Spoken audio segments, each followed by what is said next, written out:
Welcome back, everybody. We're going to talk about Spider-Man, but first, I need some help from you. We have a few episodes of PlayStation Underground ready to go, ready to publish, but we don't know which one we want to air first. So, why not let them decide? Yeah, let them great decide. Time to ask everyone else to decide for us. So go to twitter.com/PlayStation, and we're going to be publishing a poll, and you can choose which episode of Underground you want to see first. Now, this poll's only going to be open for a few minutes. We're going to show the winner after we talk about Spider-Man. So you need to get down there right now if you're watching this and vote for which episode of Underground. We're going to push those polls live. I'm going to do it telepathically.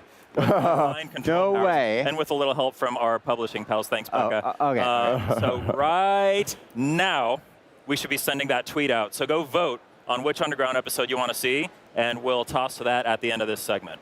Sweet. So anyway, sounds good. Spider-Man. Spider-Man. So we just obviously, we talked to the folks from Insomniac yesterday about Spider-Man, which is looking aces, looking so good on PS4. Yeah. I can't wait for it.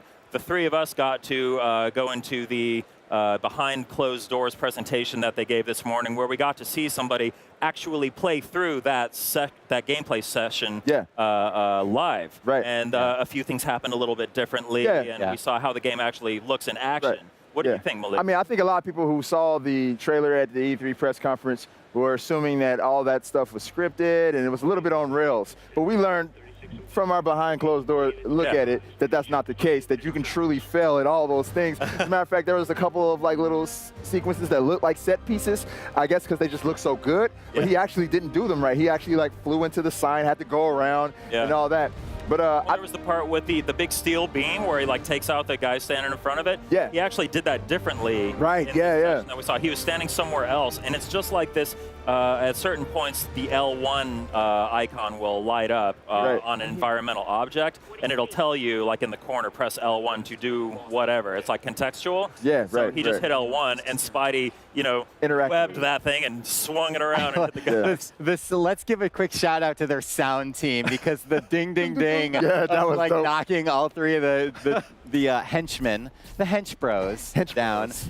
I also want to say, I feel like, and maybe you guys can correct me if I'm wrong, I feel like during the swinging sections, before we get into the big helicopter chase, when he's kind of traversing between the towers, I think he took some different routes. He did. It felt like he kind of luxuriated a little bit, outside, kind of swinging around for a while, which is really cool. Yeah, I think he wanted to show off a little bit just how free roaming it is, and just how fluid the web slinging is. It really is an open world, and he was just kind of zipping around, doing the swinging and the web catapult thing and all that. Man. I can't believe, I have to say this, I can't believe during that opening sequence, when that camera goes all the way up, it follows Peter, then you get right behind him, and gameplay starts, and you're just that's it. This is just how this game looks. I thought this was a cutscene. I mean, it's incredible. I mean, I really want to give a huge shout out to the team at Insomniac, because obviously very passionate, long-running and experienced developers. But I feel like this has just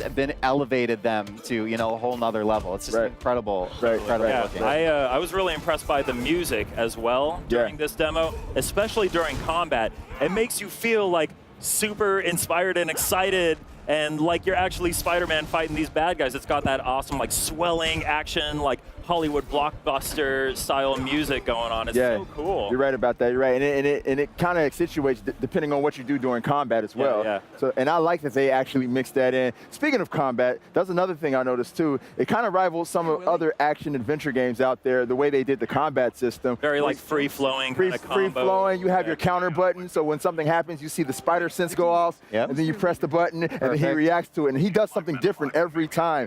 Sometimes I noticed he would shoot a web into somebody's face. Sometimes he'd weave and dodge a bullet and then shoot the web. Sometimes he just acrobatics over around. But it was very the animation is out of control.